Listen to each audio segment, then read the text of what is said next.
Yes, absolutely. I mean, our business is very much on track. We're benefiting from a quite strong commercial dynamism. We have reported, order intake, which by the end of September is plus 28% versus the first 9 months of 2020. Our overall level of revenues end of September is up 6% against last year.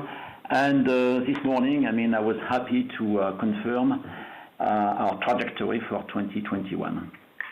How are you doing on the supply side of things? It sounds as though you're not actually facing a huge amount of difficulty when it comes to your supply chains.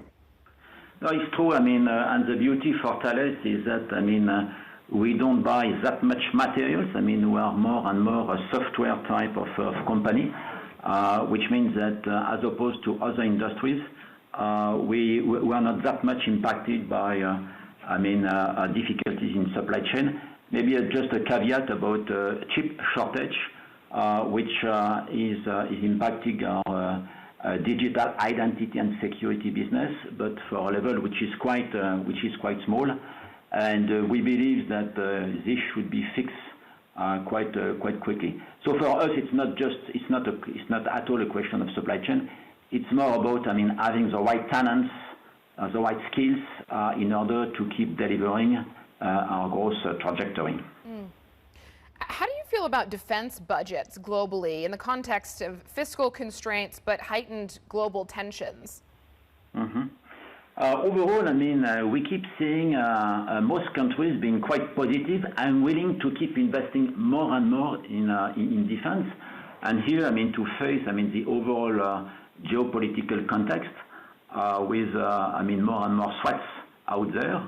And when we go through, each of our key countries for Thales in terms of defense markets, all of them are quite positive and willing to invest more and more.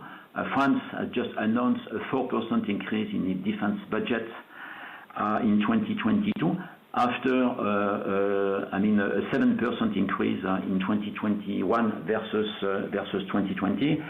And we see a similar pattern in most countries. A good example is also UK, that is going to revisit also, upwards its overall investment in defense. So overall, and despite, the budgetary constraints that you have mentioned, we see our clients willing to invest more and more. This is, by the way, also the case in emerging countries, and in particular in the Middle East.